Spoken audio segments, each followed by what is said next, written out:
আর কুকে সকলকে ওয়েলকাম। আজ আমি তৈরি করে দেখাবো নিরামিষ ছোট আলুর দম। শীতকাল মানেই ছোট আলু, আর শীতকালে রাতে এই রকমভাবে ছোট আলুর দম তৈরি করে যদি লুচি, পরোটা, কচুরি কিংবা নানের সঙ্গে খান, দেখবেন অপূর্ব স্বাদের হবে। আমি কি করে ছোট আলুর দম তৈরি করি চলুন একবার দেখে নেবেন। আমি এখানে 1 কেজি আলুকে ছোট করে কেটে ধুয়ে পরিষ্কার করে রেখেছি। আমি একটা কড়া বসিয়ে দিয়েছি। কড়া গরম হয়ে গেছে। কড়াতে 2 চামচ সাদা তেল দিয়ে দেব। আমি সয়াবিনের রিফাইন অয়েল ব্যবহার করছি, আপনারা চাইলে সর্ষের তেলও ব্যবহার করতে পারেন। তেল গরম হয়ে গেছে। এবার আমি 2টো শুকনো লঙ্কা, গোটা জিরে আর একটা তেজপাতা আর 2টো এলাচ দেখুন তেলের মধ্যে দিয়ে আমি একটু ভেজে নিয়েছি এগুলো। এবার এর মধ্যে ছোট করে কেটে রাখা ছোট আলুগুলো সব দিয়ে দেব।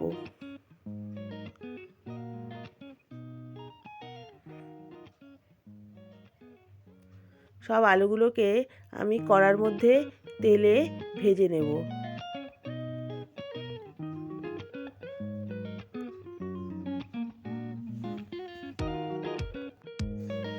এভাবে আলুগুলোকে আমি 2 মিনিট ধরে ভালো করে ভেজে নেব, কারণ আলুগুলোকে আমি আগে থেকে সেদ্ধ করে নেইনি, তাই বেশিক্ষণ সময় ধরে একটু ভেজে নেব।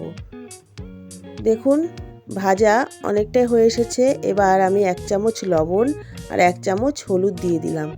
লবণ আর হলুদকে ভালো করে আলুর সঙ্গে মিশিয়ে নিলাম।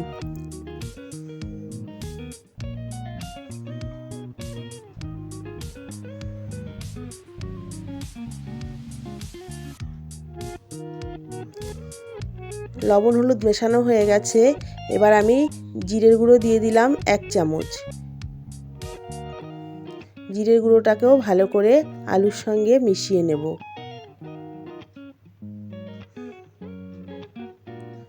জিরের গুঁড়ো মেশানো হয়ে গেছে। এবার আমি কাশ্মীরি লঙ্কার গুঁড়ো দিয়ে দিলাম 1 চামচ। এই লঙ্কার গুঁড়োটাকেও ভালো করে আলুর সঙ্গে মিশিয়ে নেব।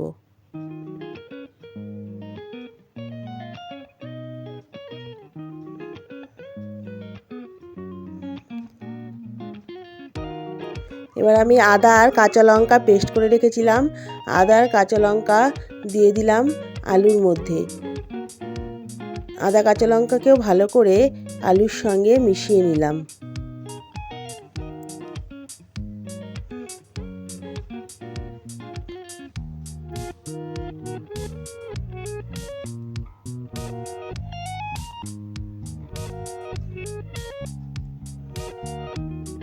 ছোট 2টো টমেটো কেটে রেখেছিলাম, টমেটো 2টো আলুর মধ্যে দিয়ে দিলাম।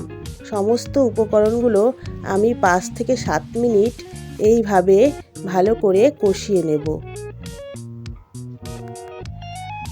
এভাবে আলুগুলোকে মশলার সঙ্গে 7-8 মিনিট কষানোর পর আমি এর মধ্যে উষ্ণ গরম জল দিয়ে দেব। দেখুন উষ্ণ গরম জল দিয়ে দিলাম। এবার ভালো করে ঝোলের মধ্যে আলুগুলোকে মিশিয়ে নেব। ঝোলের মধ্যে মেশানো হয়ে গেলে আমি 15 মিনিটের জন্য একটা ঢাকনা দিয়ে আলুগুলোকে ঢেকে রাখব। 15 মিনিট পর আবার ফিরে আসব। দেখুন 15 মিনিট পর আমি ফিরে এলাম। এবার আমি এর মধ্যে 1 চামচ চিনি দিয়ে দিলাম। গোটা গরম মশলা পেস্ট করে নিয়েছিলাম, গরম মশলা দিয়ে দিলাম। চিনি আর গরম মশলাকে ভালো করে আলুর সঙ্গে মিশিয়ে নিলাম। এবার এর মধ্যে আমি খুব সামান্য পরিমাণে ঘি দিয়ে দেব। ঘি দিয়ে দিলাম। ঘিটাকে ভালো করে মিশিয়ে নিলাম। দেখুন আমার রান্না একেবারে হয়ে এসেছে। এবার আমি একটি পাত্রে রান্নাটাকে ঢেলে নেব। দেখুন আমার রান্নাটা এরকম হয়েছে। এইভাবে আপনারা ছোট আলুর দম রান্না করে শীতকালের রাতে রুটি, পরোটা, নান, কচুরি এর সঙ্গে খাবেন, দেখবেন খেতে খুবই ভালো লাগবে। যদি ভিডিওটি ভালো লেগে থাকে তাহলে লাইক, কমেন্ট, শেয়ার, সাবস্ক্রাইব করবেন। সবাই ভালো থাকবেন, সুস্থ থাকবেন এবং আমার পাশে থাকবেন।